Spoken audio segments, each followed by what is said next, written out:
Olá, boa tarde. Boa tarde a todas, todos, todes. Boa tarde, Kita. Boa tarde, Nayara. Boa tarde. Então, Boa tarde.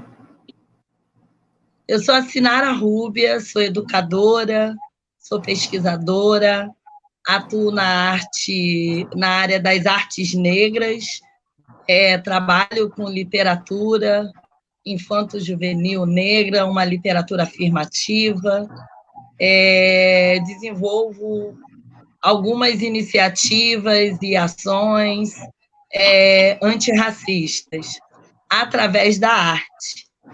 Hoje a gente vai aqui começar uma conversa muito importante com essas duas mulheres incríveis, na verdade nós três aqui, vamos dialogar sobre o tema da arte e desigualdades, pensando a arte como um espaço, como possibilidades de aprofundar e ampliar o debate das desigualdades, sejam elas nos territórios periféricos, as desigualdades de gênero, as desigualdades raciais e as violências que são direcionadas às populações desses campos, desses lugares, desses espaços sociais. Então, a gente vai conversar aqui com a Nayara, que é transista, que é psicóloga, a Kita, que é ativista, que é comunicadora. Então, para conversar essa conversa, Nayara, fala para a gente quem é a Nayara Pinheiro. Nayara Pinheiro, filha da Nelly, do Dilson. Eu sou cria da PPG, né, que fica em Copacabana, mas atualmente eu estou no Morro do Lins, há 2 anos que eu vim morar aqui. Eu sou psicóloga, me formei ano passado pela Universidade de Santa Úrsula, mas atualmente eu atuo como transista, porque dentro desse percurso acadêmico eu tive necessidade de trocar de área, eu era totalmente da parte do escritório, administrativa, e eu me encontrei nas transas. E foi através dela que eu cursei minha faculdade, né, ao longo dos 5 anos, e hoje eu trabalho com os dois, com a psicologia e com as tranças, né? Nessa parte de resgate ancestral, de autocuidado, de pertencimento. Esse é um pouquinho da Nayara. Sim, obrigada, Nayara. Kita, quem é Kita Pinheiro? Vocês são parentes? Eu também sei. As mulheres Pinheiro. Exatamente. Eu fiquei muito feliz, inclusive, quando eu vi. Mas, oi, gente, boa tarde. Kita Pinheiro é cria da Baixada, travesti, ativista, comunicadora, sim. Comunicadora a partir do lugar onde eu busquei enquanto social media do Observatório de Favelas, e ativista enquanto fundadora e coordenadora do grupo Bafos Periféricos, que pensa a difusão da cultura LGBT na Baixada Fluminense, né? E esse lugar está muito atrelado ao reconhecimento mesmo, o início da minha transição e da minha construção, entendimento enquanto uma mulher travesti, e do quanto isso me ajudou nesse lugar e quanto a gente trabalha para que a gente ajude outras corpos, travestis, trans, LGBTs do território da Baixada.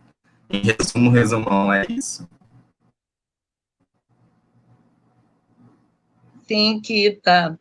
Então, Kita, para a gente iniciar essa conversa aqui, pensando arte e desigualdade, para você, o lugar da arte é uma possibilidade de superação das desigualdades e das violências direcionadas para o seu corpo? É uma possibilidade? Como que esse lugar da arte, se esse campo permite você atravessar esses conflitos, se isso se a arte é a possibilidade de superação desse tipo de desigualdade e de combate a esse tipo de violência. Então, assim, eu acredito muito que sim, né? Principalmente por ser um espaço onde a gente pode fazer muitas denúncias a partir das nossas vivências e violências com o próprio corpo, tá aí tantas artistas trans e travestis falando sobre seus corpos, falando sobre suas vivências e onde elas são atravessadas, né, em suas canções e, enfim, em seus fazeres.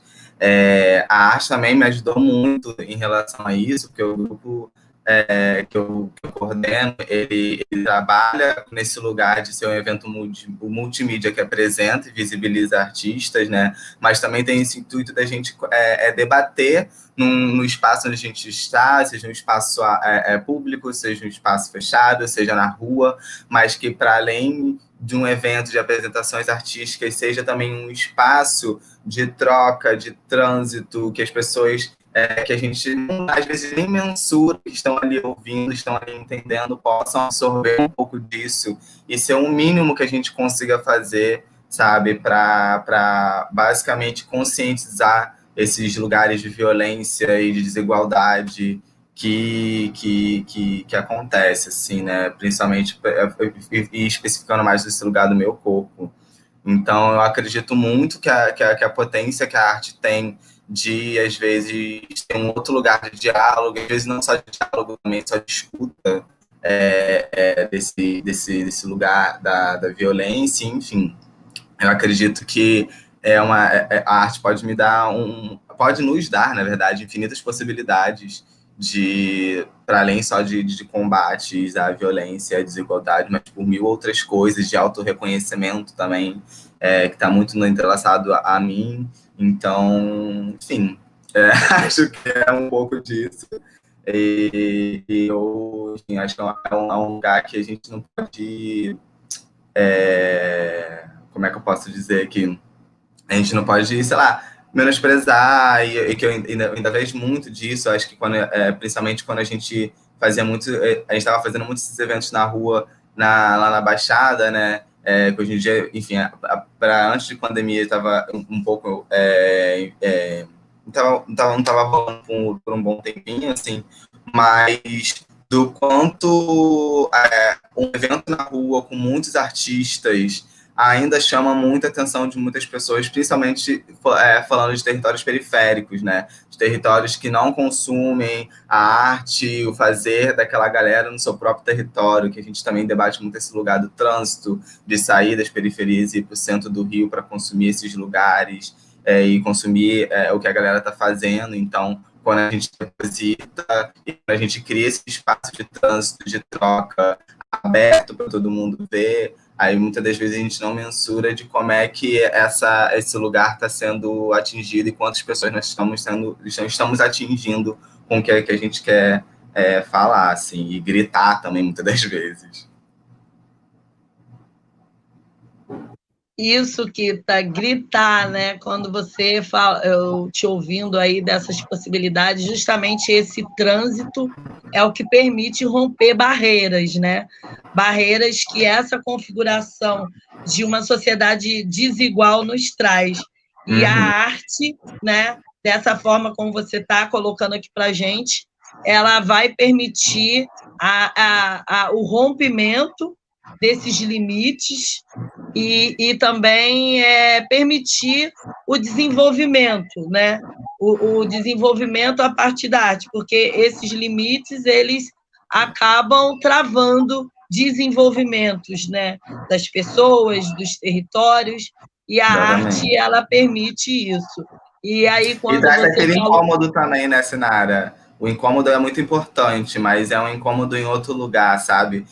Eu sinto que esse grito e esse incômodo que a gente leva assim, para as pessoas, muito mais quando a gente pontua o nosso corpo, ele é visto e interpretado de variadas formas, porque quando a gente está ali, às vezes a gente está gritando e falando um texto, e falando uma parada super acadêmica, muitas das vezes a gente pode, eu não estou nem querendo tirar esse lugar que eu também acho muito importante da pesquisa, etc., mas falando muito desse lugar da gente que trabalha mais específico da arte, que não está nesse espaço acadêmico, que não tem essa coisa de ser jogada de palavras para conseguir fazer com que a gente seja interpretada, a arte nos possibilita esse lugar desse incômodo e desse grito de uma forma mais suave, de uma forma que não nos agrida tanto. Não necessariamente, mas sim. Entendi, porque justamente estar nesse lugar nos traz atravessamentos na nossa subjetividade, que a arte também permite o cuidado disso, né? Esse autocuidado que a gente pode obtê-lo a partir da arte. E aí, falando em autocuidado, Nayara,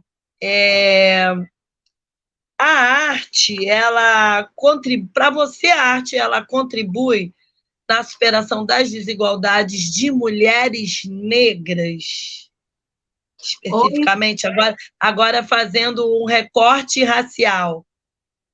Oi, você me ouviu? Sim, sim. Então.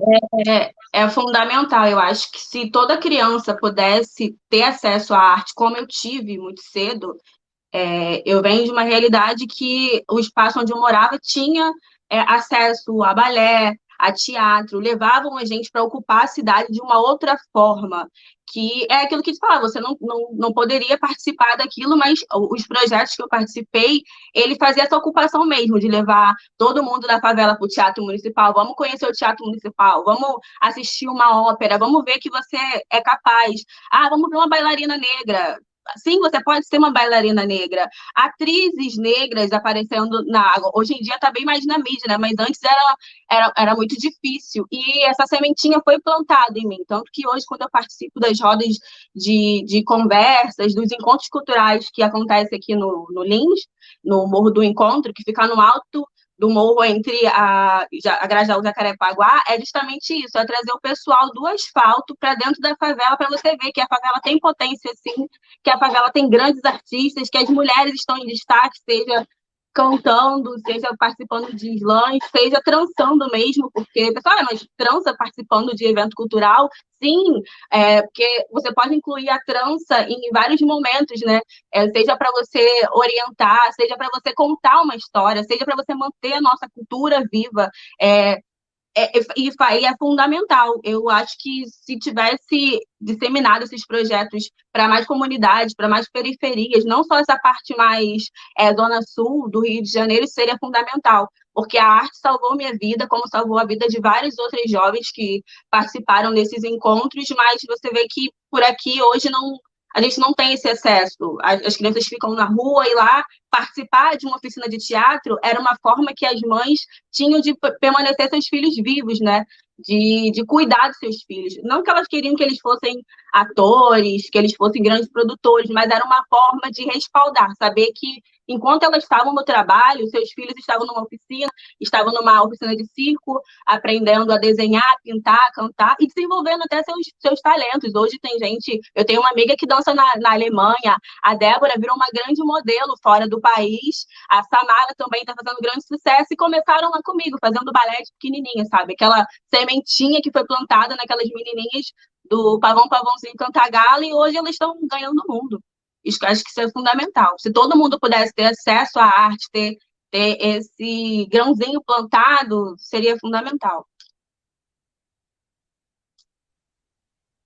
Sim, perfeito, Nayara. E aí, quando você fala, me vem muito à cabeça, né, a importância social da produção narrativa, né, que é feito nesse espaço artístico, né?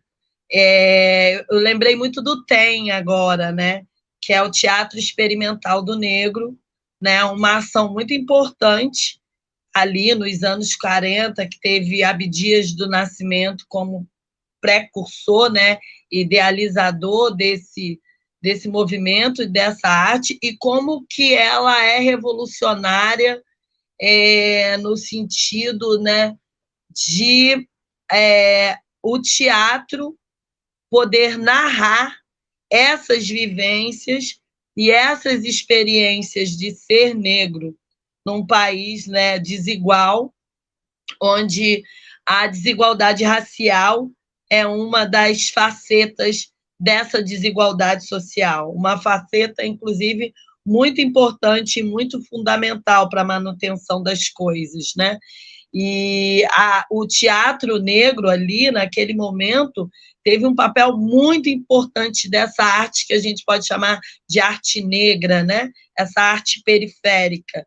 E imagina, nos anos 40 ali, aquele grupo de atores negros invadindo o teatro municipal, com os seus corpos e corpos, como diz a Kita, negros e negras, dentro daquele espaço, e que força que isso tem, né, de potência para poder mobilizar outros setores da sociedade, inclusive, né?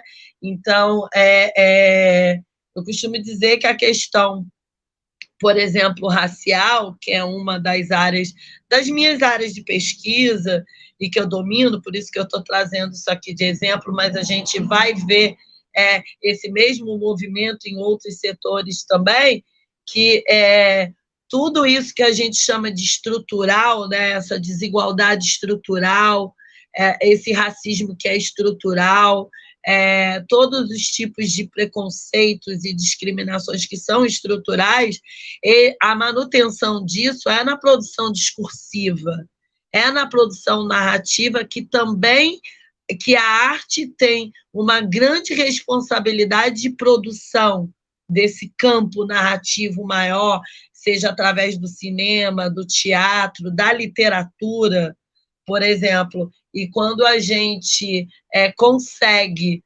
atuar nesse espaço, então a transformação e a potência de luta que isso tem, ela é tão importante quanto a de qualquer outro setor.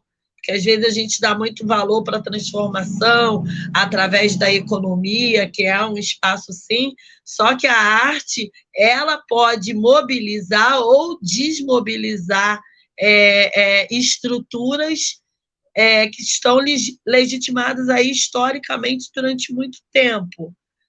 Não sei se faz sentido isso para vocês, assim, que eu estou falando, mas é muito bom quando vocês trazem, né, essa experiência de vida pessoal, de transformação pessoal e também de outras pessoas que a gente testemunha, mas é importante dizer como que não é uma simples experiência de vida, que já é muita coisa, né? Mas isso é uma potência muito grande de transformação social estrutural, não é isso? Vocês, o que vocês acham disso, assim, nesse sentido, assim, para a gente mostrar que a gente está aí, né? Que a gente está vivo, que a gente é potente, que tem potência dentro da favela. E você pode potencializar outras pessoas, movimentar outras estruturas, outros lugares. Gritar mesmo, tipo, tem grandes artistas, grandes produtores, grandes músicos em todos os lugares, não só na parte nobre do Rio de Janeiro, não só na parte nobre de São Paulo. Tem potência em todos os lugares. Acho isso muito importante para a gente começar a ser visto, né? E esses movimentos têm que ser mais contínuos, porque acontecem movimentos pontuais e, que legal, levar o pessoal para o CCBB, nossa, que interessante. Não, tem que ter passeios contínuos para o CCBB. O Teatro Municipal tem que ser aberto não para a gente ir lá apreciar a ópera, não para a gente ir lá apreciar a balé, para a gente se apresentar, para a gente estar lá no palco, para a gente estar lá cantando. Quando o Emicida fez agora o show do Ilha Amarelo e fez aquele documentário maravilhoso, levando pessoas que nunca foram ao municipal, trazendo um show totalmente preto, maravilhoso para dentro do municipal, é isso, ele gritando, não, podemos sim ocupar esse lugar e vamos sim ocupar esse lugar. E esse lugar também de não tornar, tipo, por exemplo, isso que o Emicida faz, sabe? Ele teve o poder de levar outros para lá, nós não somos únicos, nós somos vários e várias e um monte, sabe?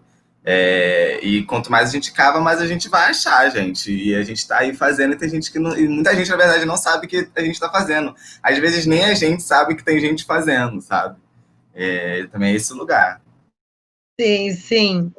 Então, eu fico muito pensando, né, nessas coisas que vocês estão falando, nos trabalhos, né, nos exemplos que vocês trouxeram aqui, nessa citação aí do Emicida, Eu tenho atuado muito na área do letramento, né? Que é um letramento de resistência, que é a professora Ana Lu, que é uma educadora, uma doutora em letramentos da Universidade Federal da Bahia, e ela conversa muito com a gente sobre letramentos de resistência, que tem muito a ver aqui com o que a gente está falando, né? Só essa expressão já faz um sentido muito grande, né? Letramento de resistência, e ela vem justamente falando do hip hop, né? De como que esse espaço é um letramento de resistência, de como que isso produz significados, como que isso organiza grupos, organiza para a luta, para a produção, quantas pessoas, né, a gente vê ali que conseguem se desenvolver e potencializar, e se potencializar ali através da arte, né? Então, a gente tem exemplos muito concretos de superação de desigualdades através da arte, através da cultura, de uma maneira geral. A gente está conversando aqui, quem estiver aqui vendo, assistindo a gente, que quiser enviar suas perguntas, podem também enviar, enquanto a gente vai continuar falando aqui. E aí, gente... Cara, sim, isso que você fala muito sobre o letramento, assim, me remete muito ao lugar de resistência também das pessoas trans com a linguagem pajubá, né? Que fala muito da história dessa resistência e da forma de comunicação mesmo, sabe? De ir se construindo a partir desse lugar, assim, só para que me veio isso na cabeça, e isso é muito, muito cultural da população trans há muitos e muitos, muitos anos, sabe?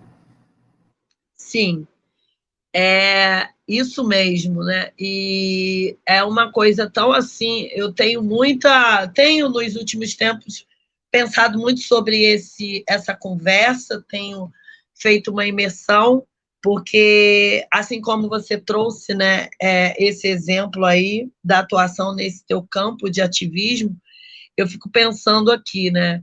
Em contexto de escravização, a gente sabe que a história desse país foi forjada dentro desse contexto, e nesse momento, esse espaço da arte, ele é muito forte, né? Quando a gente fica pensando nessas populações escravizadas, em pleno contexto de violência. Então, pensem aqui comigo.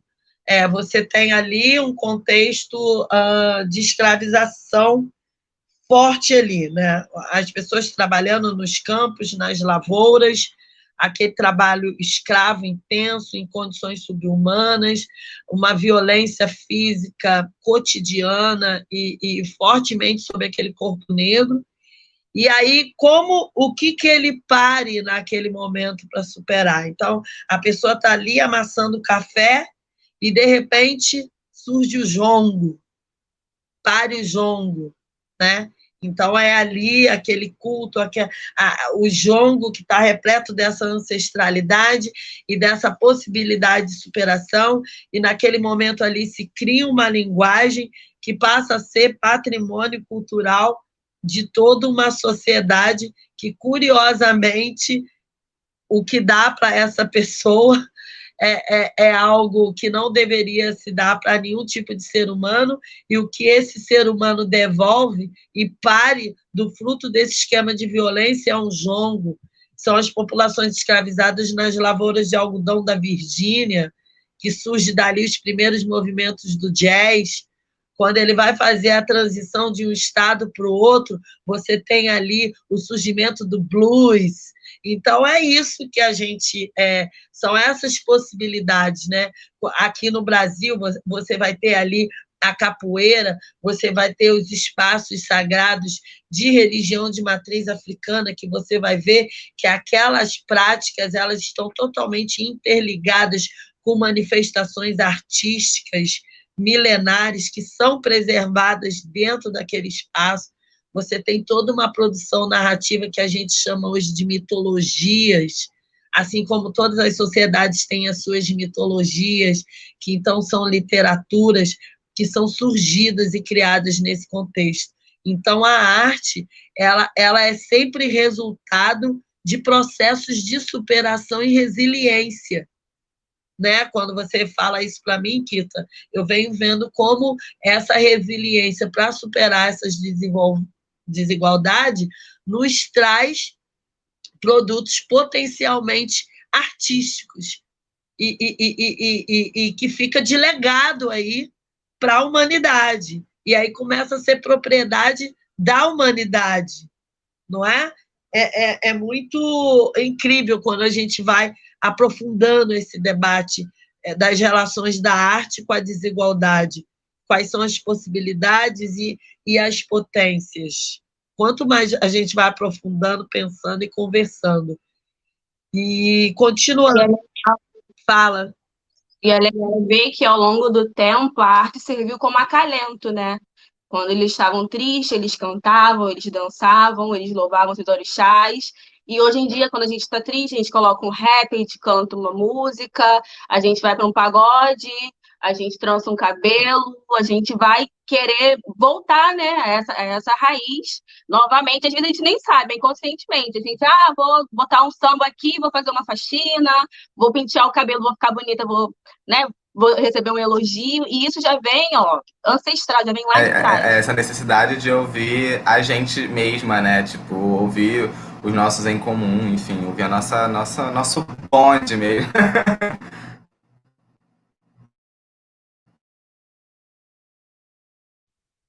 É isso, né? Que são os slams, né, gente? Que são os poetas? Que são os saraus?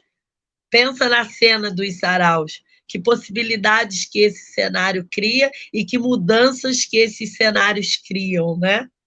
E aí, gente, continuando aqui a nossa conversa, já existe aqui um consenso da potência da arte e das relações que ela tem com a desigualdade, tanto no sentido de criar novas linguagens, possibilidades de superação e resiliência, e também possibilidades de transformação social a partir da comunicação, como a Kita fala muito aqui, né? Um espaço de denúncia, um espaço de autocuidado. A Nayara traz, fala das suas experiências, né? De manutenção de uma cultura que dentro dessa sociedade de origem escravocrata tenta nos tirar, mas a gente consegue, através desses movimentos artísticos, manter isso, né? E não só manter como direito, como todas as sociedades do mundo mantêm os seus espectros culturais e artísticos, mas manter algo que nos permite viver com o mínimo de dignidade, né?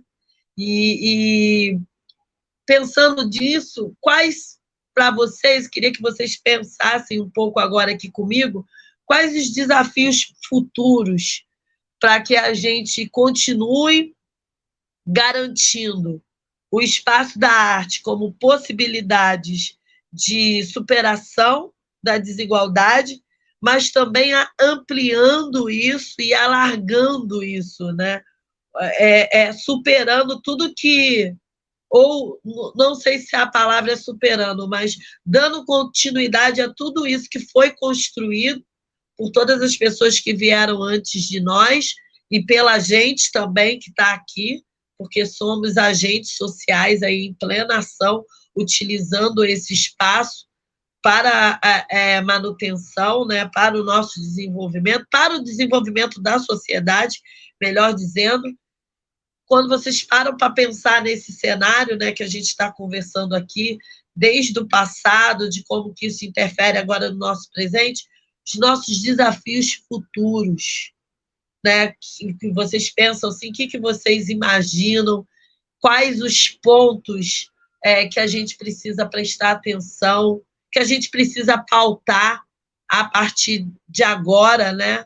Pensando assim num agora, né? num novo ano, aproveitando que a gente está finalizando o ano, está finalizando um ciclo, a gente pensando nesse ano que a gente viveu, né, um ano de pandemia, um ano de desafio para as humanidades, né, para o mundo, de uma maneira geral, onde a gente, apesar de ainda está ainda passando por um período de pandemia, isso não tem acabado, mas a gente já está pensando no recomeço, né?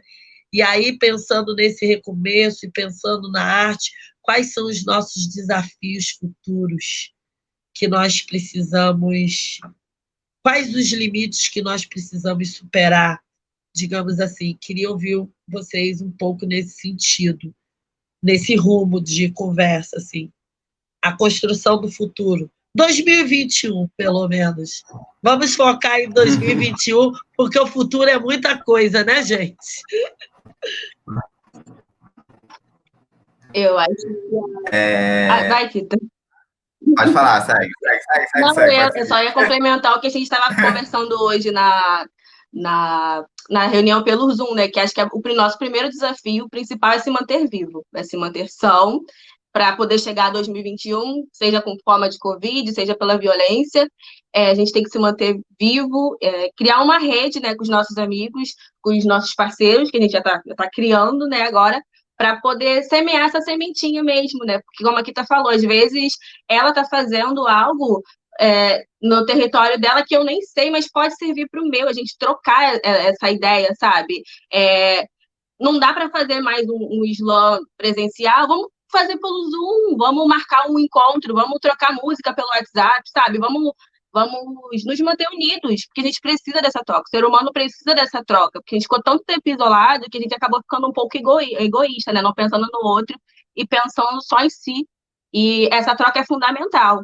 E eu acho que o primeiro ponto é se manter vivo, se manter são, né? Cuidar da cabeça, do corpo também, e fazer essa rede, né? Manter essa rede viva, como a gente já está fazendo esses 3 dias de escuta, foi tipo, maravilhoso, porque a gente conheceu gente de vários lugares diferentes, conheceu outras realidades, fez essa troca que vai ficar para o resto da vida. Acho que essa sementinha já foi plantada desde segunda-feira, e é isso. Nossa, é muito engraçado, porque ontem mesmo houve essa pergunta, né, sobre 2000. Ontem não, hoje a gente tem trabalhado sobre o próximo ano nesse lugar da arte, do ativismo, e aí, consequentemente, pensa nas desigualdades e tudo mais. E eu vou um pouco aprofundar, assim, um pouco do que eu trouxe hoje de manhã na nossa reunião, que é sobre esse lugar de entender uma outra começar a entender que a gente está num outro lugar de sociedade, sabe?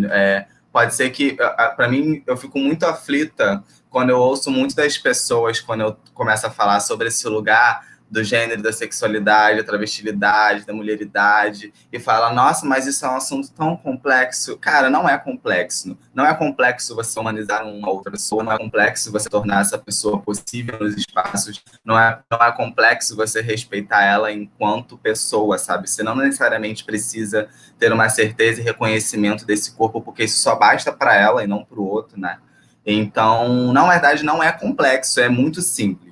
E a gente ainda não está conseguindo fazer esse simples. A gente ainda não está conseguindo entender, de fato, o que é essa tal diversidade que a gente, enquanto corpos LGBTs, travestis, etc., está falando o quanto eles estão diferentes um do outro. Porque a gente ainda vive, a gente ainda é educado nessa lógica cis e sexo biológico, e o nosso corpo é pautado a partir de estereótipos, é pautado a partir do que a gente tem entre as pernas, enfim. Isso tudo, sabe, eu acho que já tá longe, sabe? Quem veio antes da gente, a gente, claro, tem que manter sempre muito respeito e muito cuidado. Mas a gente tem que pensar que está vindo depois, e a gente vai continuar com os mesmos debates, com as mesmas lógicas de vida, de cotidiano, e, enfim, de tudo isso que atravessa um corpo, que atravessa esse lugar imposto para a gente de toda a história da humanidade, sabe? A gente ainda não consegue olhar para uma pessoa trans e ouvir ela e ver ela apenas como um corpo diferente que merece ter o mesmo respeito e merece ter as mesmas oportunidades e caminhos que qualquer uma outra pessoa tem que ter, sabe? que é a obrigação, isso é um básico para se manter viva, para se manter sã, o mínimo possível, que, claro, a gente vive hoje num período que se manter sã tem sido muito complicado, mas o que eu quero dizer aqui é que a gente ainda está muito atrasado nesse ponto que eu estou colocando, sabe? A gente está muito atrasado. E é uma coisa que eu falei hoje também, que é sobre a gente quer muito, que muitas das vezes é muita de uma vontade de ter esses corpos nos espaços que a gente frequenta. Às vezes a gente está aí fazendo nossos corres, os nossos eventos, os nossos fazeres e quer esses corpos ocupando esse lugar também. Mas o que a gente faz com isso? Como é que a gente traz? Como é que a gente engloba? Como é que a gente coloca e dá expectativa para as pessoas trans mesmo de que aquele lugar é possível, que ela é uma possibilidade para aquela ocupação de espaço, sabe? E o quanto ela vai ser respeitada, e o quanto ela vai ser... enfim, é muita coisa, porque como a gente, assim, vendo, assim, vocês são mulheres muito maravilhosas. Nayara eu tô conhecendo agora, com a comunidade escuta. Sinara é um amorzão, conheço há muito tempo, mas é isso. Eu tive que trabalhar para dentro da minha vivência, da minha vida, do meu corpo, uma forma de viver coisas que todas as pessoas cis não tiveram que parar para pensar tão aprofundadamente. Claro que existem muitos atravessamentos, mas quando você não é um corpo possível em espaço nenhum, é muito complicado. Então, é esse lugar que eu quero falar. Não adianta a gente só querer que esses corpos ocupem esses espaços, mas esses espaços precisam minimamente estar preparados para receber a gente, sabe? Para minimamente respeitar esse lugar, para minimamente ter um mínimo de cuidado e de... Enfim, porque é isso, é o lugar da lógica mesmo. A gente vive nessa lógica de pensar o homem e a mulher, e isso é automático, e estou falando isso porque isso é automático para mim também. Então, é um retrabalho de entender como é que esses corpos eles se atravessam, como é que eles se demonstram, como é que eles performam, independente da construção social que a gente vive até hoje, sabe? Então, eu acho que nesse lugar da arte, a arte ainda pode ajudar muito nisso. Tem muita mulher trans, tem muita drag falando isso em música, tem muita gente falando sobre isso, e parece que fica só no campo cibernético de que nós somos endeusadas e bonitas e estamos fazendo o mundo mudar. Estamos, mas vocês ainda não estão prestando atenção. Sim, não é só incluir por incluir. Nós temos que colocar um pretinho aqui, uma trans ali, tá bom, perfeito, mas chega na hora não tem um manejo, um trato Não com essa tem. pessoa, não tem um Porque a respeito. travesti e a trans que está lá com 12, 13, 14 anos está passando pelo mesmo que eu passei ainda, Sim, sim. sabe? Tá sem acesso à escola, tá sem acesso a um monte de espaços que, obviamente, eu tive a oportunidade de ter por a minha transição ter sido bem depois, mas hoje em dia a gente está vendo esse reconhecimento na pré-adolescência e, enfim, já há 1000 casos aí no mundo de crianças trans. Então, como é que a gente vai preparar esse mundo para isso que está acontecendo? Porque está acontecendo e não tem como voltar. Sim, a gente tem que trabalhar muito em relação a isso. Ainda tem muito caminho a percorrer. Sim, nossa, faz muito sentido tudo. É justamente isso, né? Eu sei muito bem o que você está falando, né? Principalmente nessa questão de ocupação. Não é só você chegar para cumprir alguma meta, para cumprir alguma cota, né? Isso tem muito a ver com os desafios da cota, por exemplo, que nós vivemos aí como ação afirmativa. Você chegar em espaços, chegar, por exemplo, na universidade e sabendo de todas os atravessamentos históricos daquele aluno cotista que está chegando, como que essa universidade recebe, por exemplo, esse aluno. Estou fazendo um paralelo, né, para dialogar com o que vocês estão trazendo, com o que você está trazendo, Kita. E quando a gente se debruça sobre essas experiências, quando a gente vai dialogar com esses alunos cotistas, é um espaço totalmente nocivo a saúde mental dessas pessoas.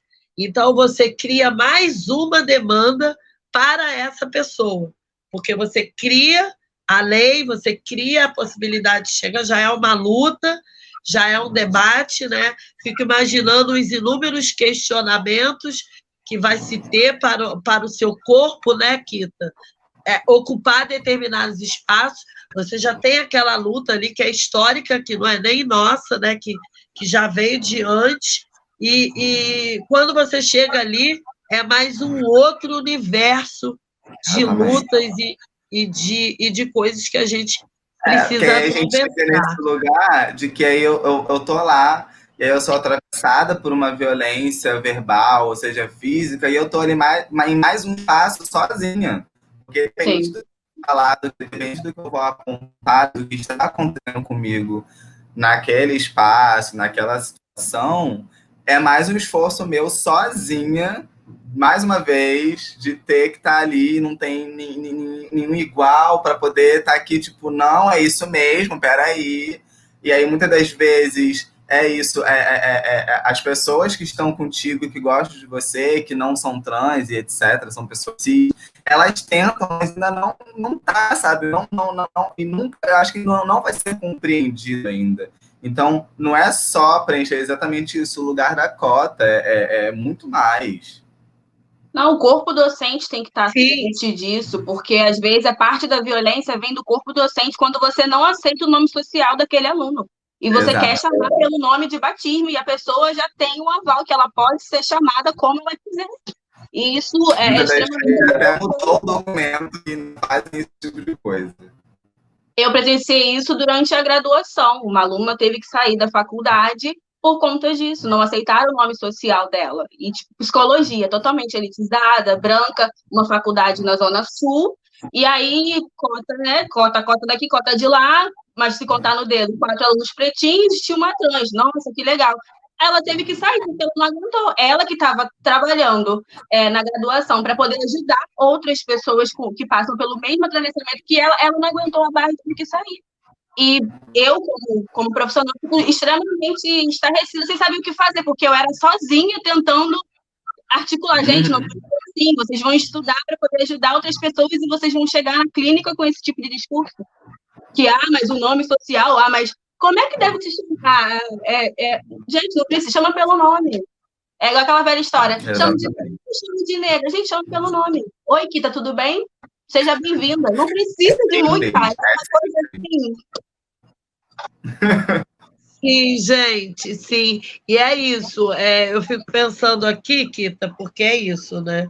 A gente tem a questão racial no Brasil, que é uma questão muito forte, né? Porque a gente está falando de uma maioria, de uma população que é maioria, que é negra, e a gente tem as nossas lutas históricas, e a gente ainda está muito atrasado, tem um desafio muito grande com a questão LGBTQI+, a gente tem bastante ciência disso. E aí eu fico pensando, né, quando eu olho, por exemplo, para a historicidade do movimento negro, que tem o setor da arte como um grande espaço de atuação e de formas, de estratégias de sobrevivência. A gente tem a Nilma Lino Gomes, que é uma intelectual negra, uma figura pública, inclusive, muito conhecida. Ela fala do movimento negro educador, né? Que é um movimento que vai ali, junto com a sociedade, garantir pautas, garantir lutas. Se hoje a gente tem aí... Claro que tem muita coisa a ser superada, mas a gente tem um movimento aí de ações afirmativas, de políticas públicas voltadas já para a atuação no combate antirracista aqui dentro da sociedade brasileira. E aí eu fico pensando que é preciso de uma injeção muito forte política para que a gente tenha esse avanço qualitativo também na luta LGBTQI+, para que seja um movimento também educador no sentido de... É isso, né? Como você disse aqui, Eu tenho as pessoas que gostam de mim, que me amam, que estão ali comigo, que é sensível à minha causa, mas elas ainda não sabem como lidar, precisam aprender. Então, quando você fala isso, é nesse momento que eu lembro do movimento educador, que está ali junto com a sociedade, pautando, que está através das leis e das políticas, fazendo a gente avançar nesse sentido de luta. E a arte tem um papel muito importante nisso. Então, eu fico pensando nesse movimento que também precisa ser educador LGBTQI, e a gente precisa ter uma atenção cada vez mais direcionada. O campo da arte, né, precisa olhar para isso, precisa olhar para essas pessoas e a gente aprender e desenvolver. Só que é algo que é para ontem. Às vezes, quando a gente fala em educador, em aprender, pode dar uma certa aflição, né? Porque as violências, elas não esperam os processos, né? Mas é isso, né? Como lidar com a situação. Então, quando você fala de espaços que precisam estar preparados, é isso, né? Além de abrir, esse é um desafio. Então, eu estou entendendo isso como um desafio que você está apontando para que a gente possa pautar. A gente tem que listar, tem que fazer o inventário dos nossos desafios para a gente poder pautar, para a gente pautar onde tem que ser pautado isso, né? Além de... É o artivismo, né? A união da arte com o ativismo é um termo que tem sido usado aí, né? Então, quando eu vejo olho para vocês, eu vejo artivistas. Então, eu fico pensando aqui quais são as ações e as iniciativas que a gente vai precisar elaborar e pautar a sociedade para que a gente se desenvolva, emancipe nessa luta, para que tenha para que a arte também seja parte desse movimento que é educador, tal como a experiência do movimento negro educador, entende? Uhum. Com certeza, eu fico pensando muito exatamente nisso que você fala da ação, Sinara, porque em relação às pautas raciais, a gente está aí e implementando a luta antirracista até onde a gente não puder mais, a gente vai indo, tá indo e tá indo. E como é que a gente faz isso com essa questão de gênero, sabe? Como é que a gente faz isso com esses corpos também? Como é que a gente leva para as outras pessoas e como é que as outras pessoas podem estar nesse lugar, justamente, cara, é isso, uma pessoa trans, uma mulher, uma travesti, que passa pela rua e ela é, sei lá, vaiada e agredida verbalmente, ninguém está ali disposto a defendê-la, sabe? Como eu sei que tem muita gente que não está disposta a defender uma pessoa preta, em várias pessoas estão vendo isso durante o ano inteiro, durante a pandemia e todos os anos da nossa vida, principalmente nos nossos territórios. Mas, assim, é em nenhum caso, sabe? É em nenhum caso mesmo. Tipo, eu sei que quando a gente está com os nossos amigos e acontece um caso de racismo, eu já presenciei, de vir, sei lá, 5 amigos estão juntos e a gente ia acabar com isso naquele momento. Isso não acontece em situações de pessoas trans ser que nós estejamos unidas. Eu sou uma pessoa que ainda tenho um pouco convívio com outras pessoas trans. Hoje, morando na Maré, tenho convivido com mais pessoas trans, mais outras travestis.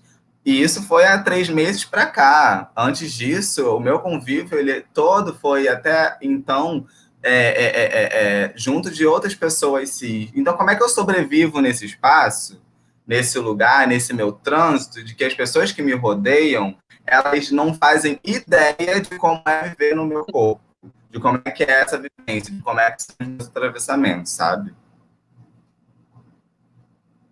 Sim. Então, eu acho que essa, inclusive, é uma possibilidade, né? Quando eu vejo aqui Nayara, você, e eu também, a gente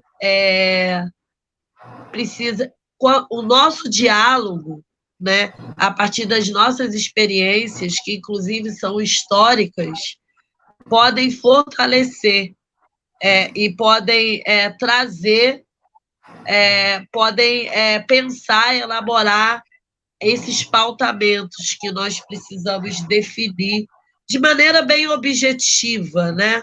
Bem objetiva, para ser certeiro, para que a gente possa trazer isso de maneira bem contundente, evidente. É claro que tem já pessoas atuando com isso, mas eu penso muito, né? Eu traço muito esse paralelo da experiência histórica, por exemplo, de mulheres negras, e quando eu digo mulheres negras, eu estou falando de mulheres negras periféricas,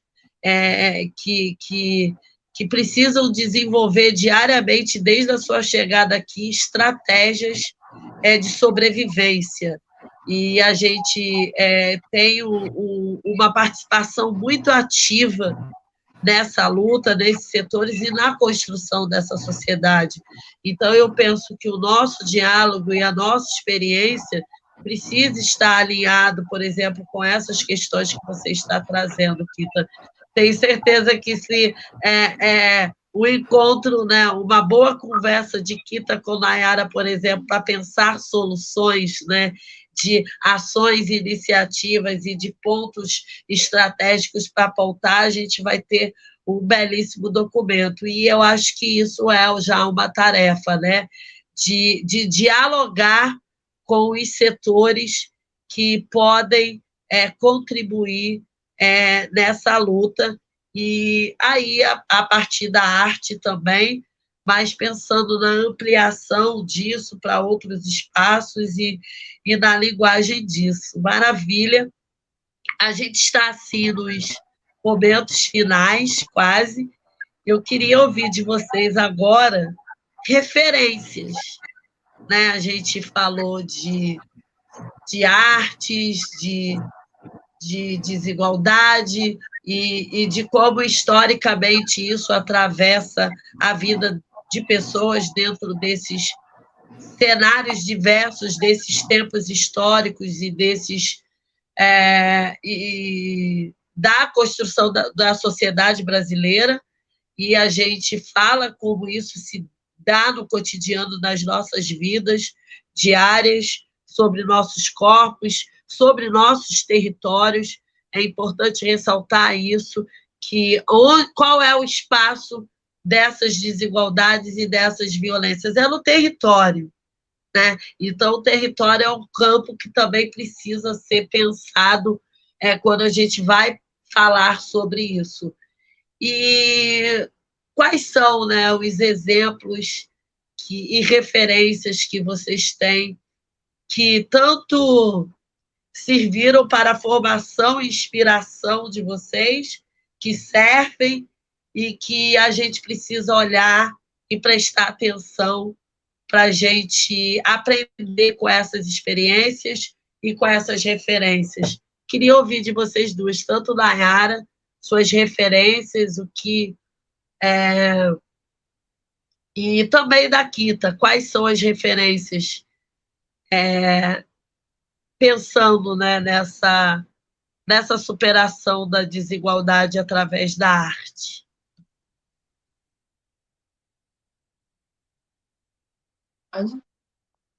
Pode ir. Como eu falei muito aqui, na verdade, no início, Sinara, o meu processo de transição ele vai muito a partir de quando a gente começa a construir abafos e pensar as suas referências, né? Que é Abafos Periféricos, o grupo lá de Nova Iguaçu que eu coordeno. Então, a partir desse momento também, que foi lá em 2016, houve esse boom desses artistas queer e LGBTs e bombando, etc.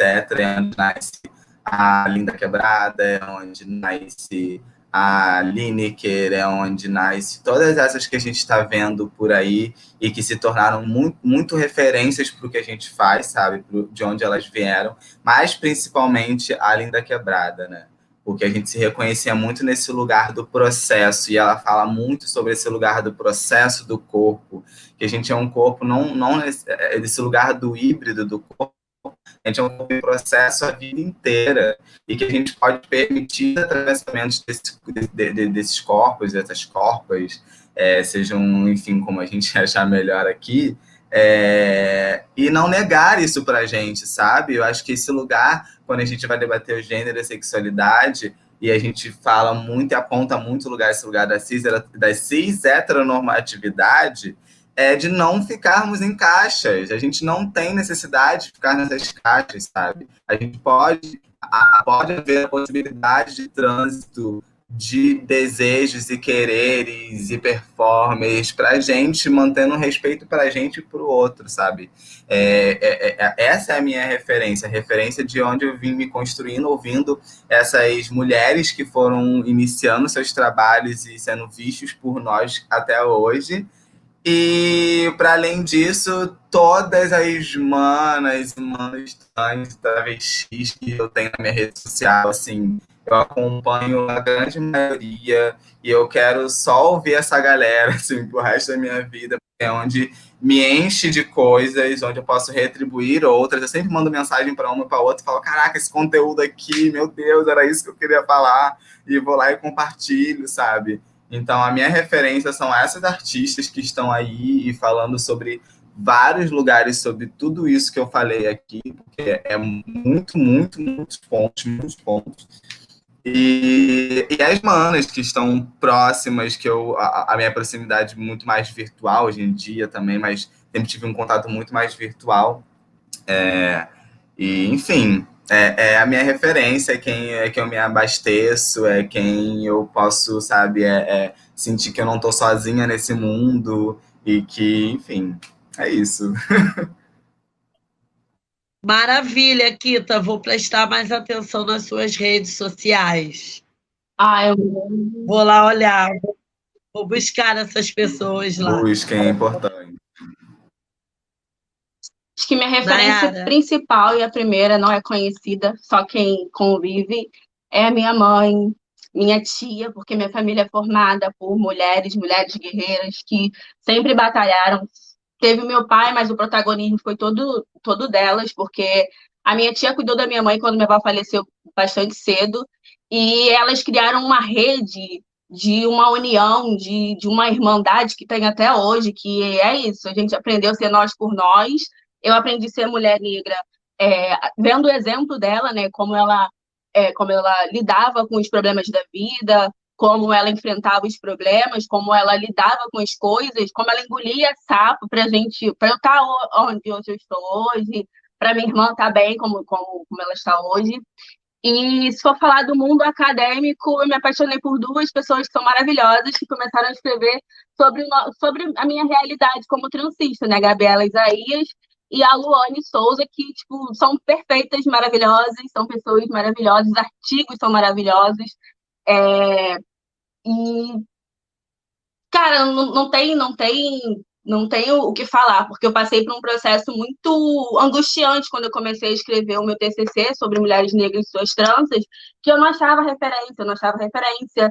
Aí eu fui ler Fanon, eu fui ler outros historiadores, mas e aí? O que o Freud me dizia sobre a mulher negra e a importância dela usar trança? E quando eu falava que queria escrever sobre isso, as pessoas me olhavam e falavam, tipo, mas falar sobre trança, mas não é só um trançadinho, e vai muito além. E elas foram a base mesmo, né? Quebraram a cabeça na área do jornalismo, a outra quebrou a cabeça na parte social, e hoje elas são as minhas referências. Eu quero continuar escrevendo, tanto que na agência eu estou montando um projeto para continuar nesse campo de pesquisa, né? Estudando as mulheres e a trança, mas não para o lado estético, mas para o lado do autocuidado, do pertencimento, da busca pela ancestralidade, mas a minha referência maior é minha mãe mesmo.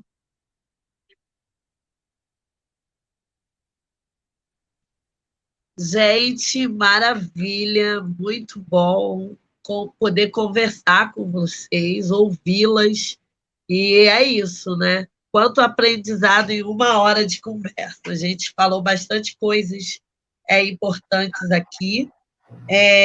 Quero agradecer o pessoal do festival por proporcionar, né, esse momento, a produção desse conteúdo aqui.